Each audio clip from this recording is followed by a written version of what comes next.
So today I'll be talking about my favorite sleepers, guys that I think who have the potential to outplay their draft spot. Bogoljub Markovic, if Cedric Coward remains in the draft. Milos Uzan. Is it Milos or Milos? It's definitely a Serbian or like Yugoslavian name. Maxime Raynaud, Tyrese Proctor, Sergio de Larrea, Koby Brea, Labaron Philon, Adou Thiero, and Joan Beringer. So I guess we'll talk about all of them in quick succession. Don't want to keep you all here all day, but hit that like and subscribe button if you rock here. The 19-year-old Joan Beringer is a guy that I've really enjoyed seeing his game develop. He's an athletic big who rebounds, sets solid screens, and he finishes well inside. As a rim runner, he'll catch lobs. Yeah, his offensive game might not develop outside of being a Mitchell Robinson-esque player, but the physicality and effort, I think, will allow him to be someone who goes way earlier than you anticipate in the draft board. Now, Adou Thiero, I saw this guy like jump multiple times and get like, I felt like his whole head above the rim when he played Miami. The shot is questionable, but he's someone who's going to be able to carve out a Derrick Jones Jr.-esque role that you bet on the athleticism regardless of his age and the fact that he's so strong and just 6'7", 6'8". He's going to be able to guard 1 through 4. Give him a few years. I think he's a guy that goes from being a transition slasher to, like I said, Derrick Jones figuring out how to be a great, I mean, he's already a solid defender. Being a guy who can be a complementary offensive piece, either as a lob threat, transition piece, or spacing the floor as he gets older and starts to, flesh out his toolkit. Now, Labaron Philon, I think this is the guy that is, his body is like reminiscent of Emmanuel Quickly. If you watch his physical profile, he's a bit lankier, great defender. More of a combo guard, but with point guard like ability. People are probably going to try to play him at the point. He can play the 1 or the 2. He's got a willingness to play this like herky-jerky, twitchy game to get himself all the way to the rack. If the 3-point shot comes around, I just think he's a guy that instinctually he has what you want when you look at a player who is 6'4", has the desire to compete on both ends, using his wingspan to disrupt defenses, and he attacks regularly downhill and then will catch fire deep. I know he's young and everything, but those are just tools that you want to see in guys. Now, to me, next up you got Koby Brea. This is somebody that if you guys haven't been watching, I think he could be a sneaky good shooter in the NBA. Somebody who's going to come in. He transferred from Dayton to Kentucky. And dude, this guy per 40, he was putting up 8.5 threes. And on the season, he was putting up 5.9. Last year, he was putting 6.1. Just bombing. And up per 100 possessions, that's for his college career, 12 threes a night. He's someone who is able to just put points up on bunches, and he actually competes on the defensive end. He creates a little bit, and I think he's just somebody that is going to surprise people and be a player who's going to impact off the bench regardless of where he goes in the draft. Now, Sergio de Larrea is someone that you guys might not know, a 6'6" or 6'5" Valencia Spaniard point guard who has the ability to play on or off ball. He's a good pick and roll player, but what he loves to do is run the pick and roll and then shoot if you go underneath. Yeah, the defense and like the playmaking is still like questionable if he's going to be a player who, I don't know if I'm reading. Damn. We might have to change this because I'm reading that Sergio de Larrea is not going to be in the draft anymore.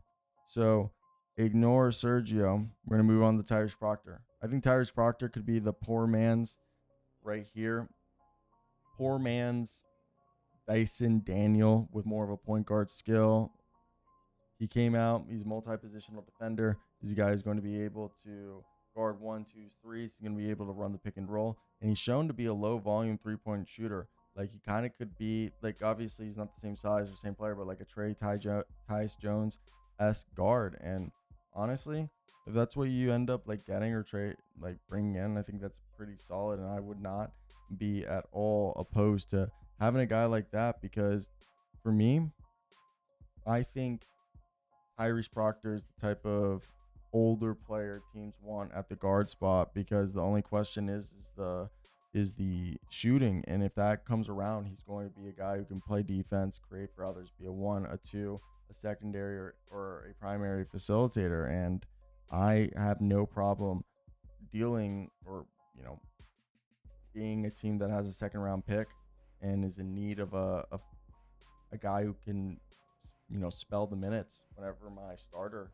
like Denver, could do. I think Maxime Raynaud is going to be probably one of the biggest steals in this draft class. He's a guy who played the 4, the 5, kind of got like a Santi Aldama game with a way more defense. He can be a drop coverage big. He can be a floor spacing big. He can pass from the elbow. He can pass from the inside. He's a guy who's going to run DHOs. And I just think some team is going to bring him in. He's going to be a backup big who's going to end up being on the all-rookie team. And people are going to be shocked about how effective he is just by being a second-round pick or wherever he goes. Or he's going to end up being a guy who surprises people and ends up going late first, because he just has the ability to pass, the dribble, the shoot, and is also a decent defender, way more athletic. He's 7'1" almost. So I think that's just what you want from a multi-year starter. I had a friend who told me he was going to be player of the year before the season started, and what happened? He ended up being player of the year. So I just think guys like that who people have just seen develop are pretty solid bets to bring in as a backup big if you have a defensive big. Now, Milos Uzan is someone that I really like, that I think has the potential to end up being a kind of like Tyrese Proctor, a steady, mature, championship level or, high pressure, experienced guard who's good assist to turnover numbers and plays with, within a team's scheme, is incredibly valuable, and any coaching staff is going to really enjoy bringing him in. So yeah, he's 6'4", he's played several years, but he's someone who's just continuously gotten better, and I've really enjoyed his game. Now, Cedric Coward, he barely played this past season. He's someone that's transferring to Duke if he does withdraw from the draft. But man, dude, this guy could end up being one of the best shooters in the draft. He's insane. Listen to this. This last year, he put up 4.2 at Eastern Washington, and he was hitting them at 38%. This year, he's putting up 5 threes in the 6th game and was hitting them at 40%. If you looked at 100 possessions, he was putting up 8.5 threes, 6 on per 40. He's just someone who would have been a high-level scorer. He can guard multiple positions. He's basically like Con Knipple, but underrated, and is a sleeper. He can, orchestrate some offense, create for other people. He had 3.7 assists. He's a guy who can defend 1 through 4. He's massive, dude. This is a guy who's 6'6", 200 pounds. He's got a huge wingspan.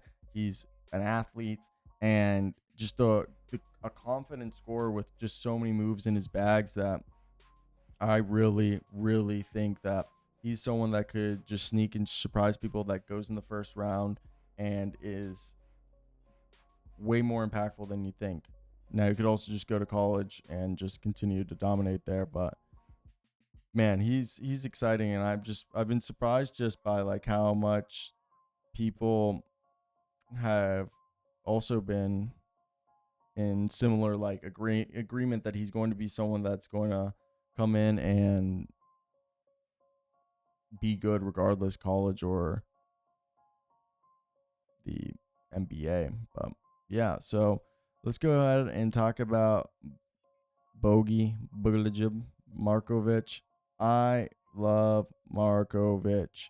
All right, I've talked about this repeatedly, and I just think Markovic is a guy that's going to be able to come in, and I think his combination of pass, dribble, shoot, he has, I've said it before, Santi Alama, Pascal Siakam mix. He's a hybrid who's going to be able to play moonlight the 3, moonlight the 5. He moves great for a 6'11" with a 7-foot plus wingspan.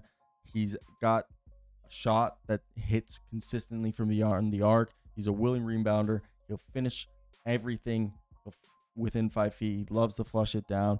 His defense isn't like insane. Like, I think best case scenario is going to be a weak side rim protector, but the offensive upside is worst comes to worst. I think he's going to be a Santi Aldama level defender. I mean, offensive player, and I guess defense like that. But I think his defense, his offensive ability is so very similar to Pascal Siakam.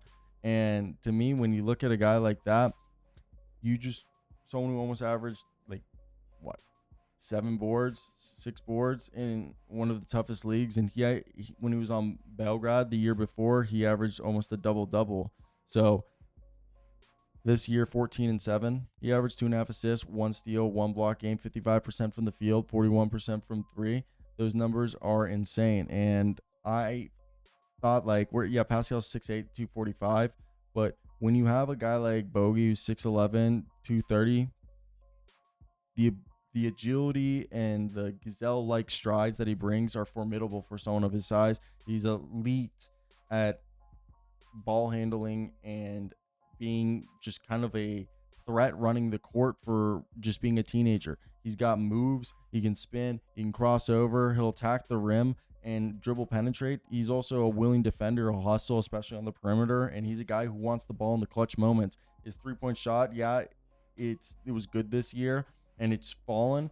I think he's going to be able to come in, contribute early, and then just grow from there. So I think he's going to be a guy who shocks everybody and contribute way sooner than you would imagine because of the intangibles. And yeah, I want to hear your thoughts. What do you think about all of this? Because the sleepers are always interesting, and I think it's definitely based on your opinion. So I want to hear your thoughts. Who is going to be your sleeper in this year's NBA draft, and why? Do you guys have somebody that maybe I didn't mention or you think isn't being mentioned that should be? Let me know who those would be, because I think the NBA draft is one of the most fun times to watch, especially the players who are sleepers.